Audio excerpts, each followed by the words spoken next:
Assalamualaikum warahmatullahi wabarakatuh. Selamat pagi anak-anak.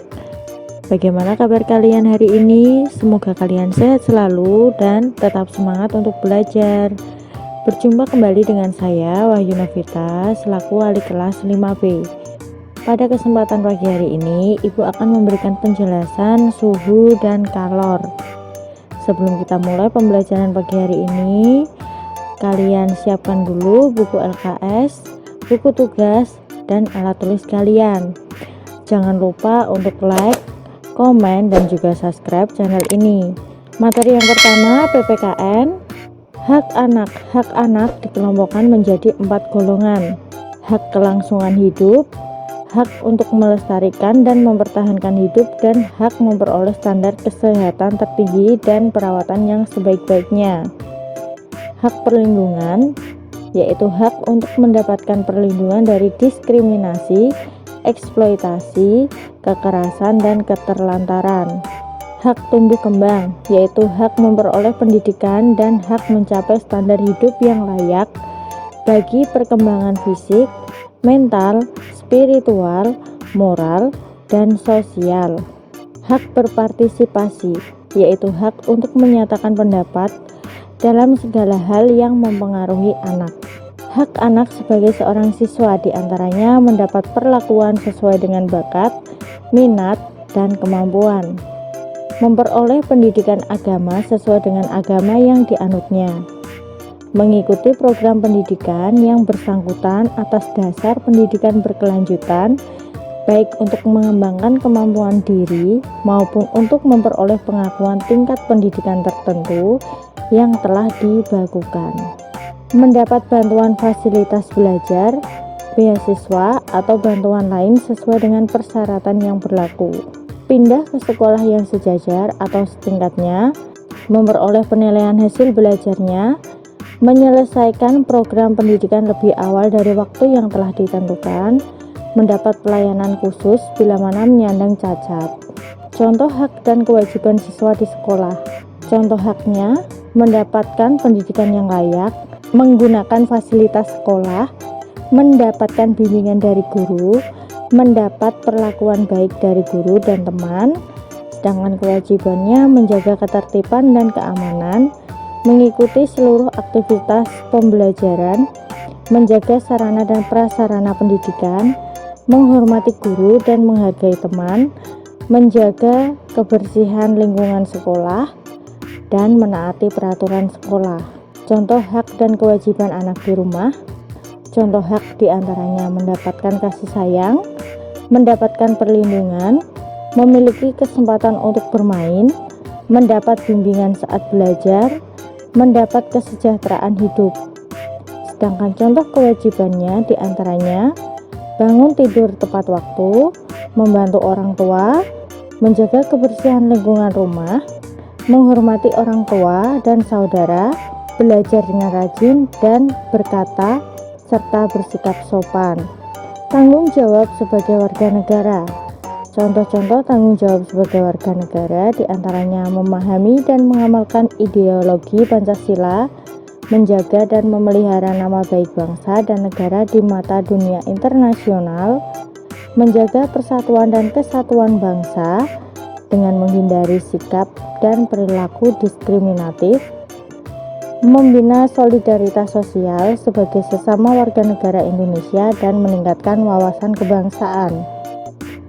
Hak warga negara Indonesia, hak atas pekerjaan dan penghidupan yang layak, hak untuk hidup dan mempertahankan kehidupan, hak untuk membentuk keluarga dan melanjutkan keturunan melalui pernikahan, hak untuk mengembangkan diri dan berhak mendapatkan pendidikan. Kewajiban warga negara. Wajib menaati hukum dan pemerintahan, wajib ikut serta dalam upaya pembelaan negara, wajib menghormati hak asasi orang lain, wajib ikut serta dalam usaha pertahanan dan keamanan negara, wajib tunduk pada pembatasan yang ditetapkan oleh undang-undang. Latihan soal untuk kalian, silakan disiapkan buku tugasnya, kemudian ditulis soalnya di buku tugas, kemudian dikerjakan. Apa saja tanggung jawab kita sebagai warga negara?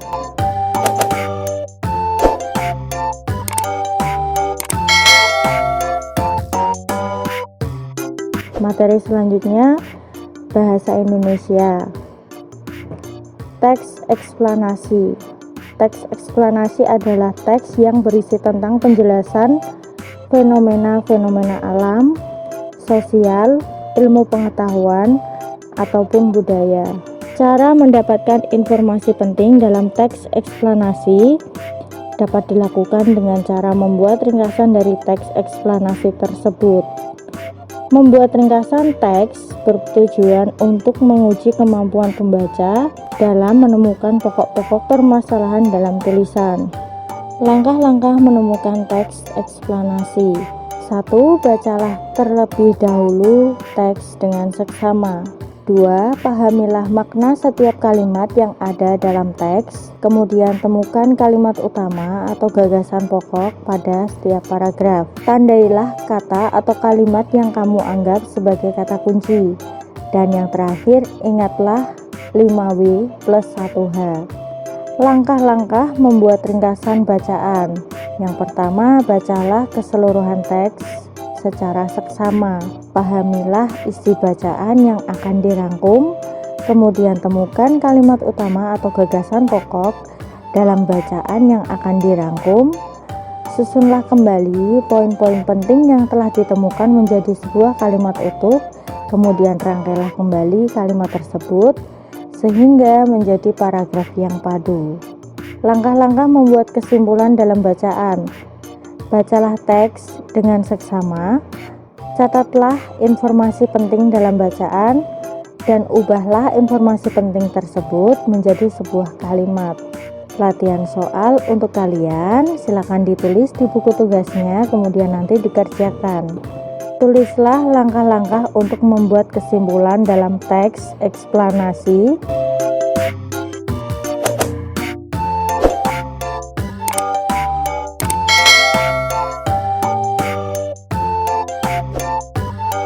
Materi selanjutnya IPA, perpindahan kalor.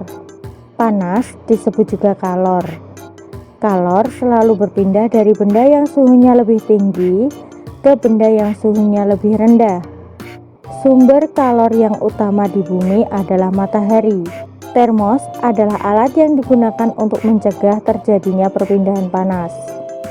Air panas yang dimasukkan ke dalam termos dapat tetap panas untuk waktu yang cukup lama. Karena termos memiliki dinding perak atau dinding kaca dan ruang hampa atau ruang vakum yang berguna untuk mencegah panas yang akan keluar dari termos, sehingga air dalam termos tetap terjaga suhunya. Pernahkah kamu melihat burung yang sedang kedinginan? Saat merasa kedinginan, burung akan mengembangkan bulu-bulunya yang bertujuan agar panas dalam tubuhnya bertahan dan tidak keluar dari tubuh. Alat yang memanfaatkan sumber energi panas matahari diantaranya lampu lalu lintas, panel surya, dan power bank. Alat yang memanfaatkan sumber energi panas dari energi listrik diantaranya setrika listrik, kompor listrik, rice cooker, dan oven. Perpindahan panas dalam termometer. Termometer adalah alat yang digunakan untuk mengukur suhu atau temperatur suatu zat. Satuannya adalah derajat. Prinsip kerja termometer secara singkat yaitu ketika suhu dari luar sistem atau dari lingkungan didekatkan dengan termometer, maka cairan atau alkohol ataupun raksa yang ada dalam termometer akan memuai sehingga volumenya akan terus bertambah seiring pertambahan suhu. Latihan soal, silakan disiapkan buku tugasnya, ditulis soalnya kemudian nanti dikerjakan. Jelaskan secara singkat proses pemuaian yang terjadi pada termometer.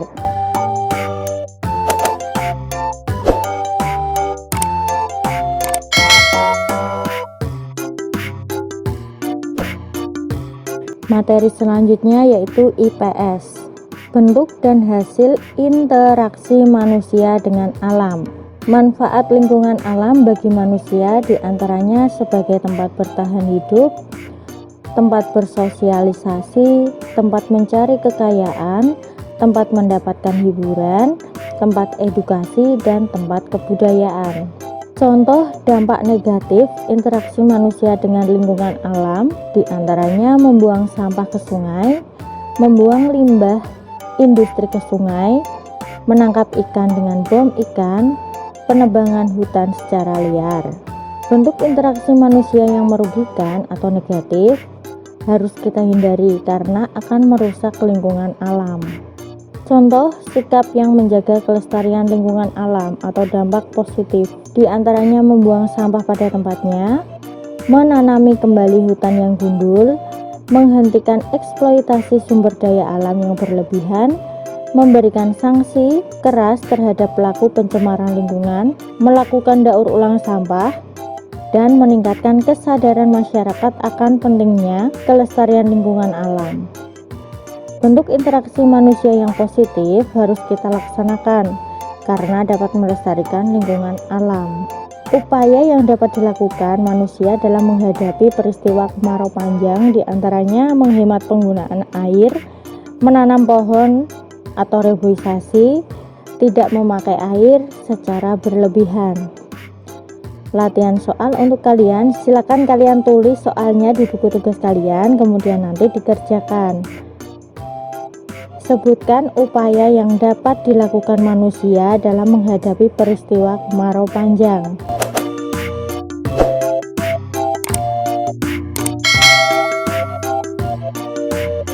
Materi selanjutnya SBDP.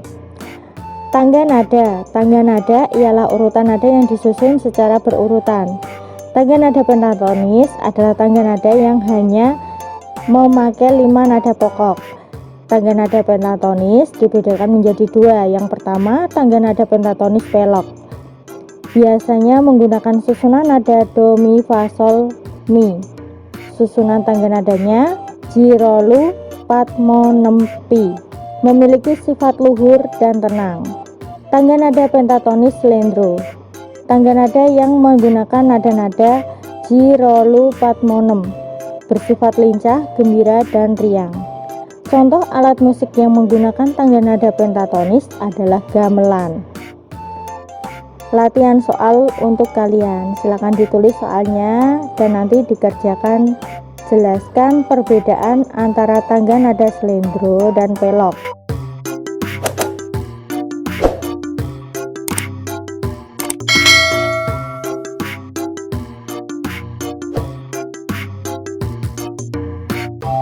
Silakan dikerjakan soal-soalnya. Batas pengumpulan tugasnya sore ini pukul 4 sore.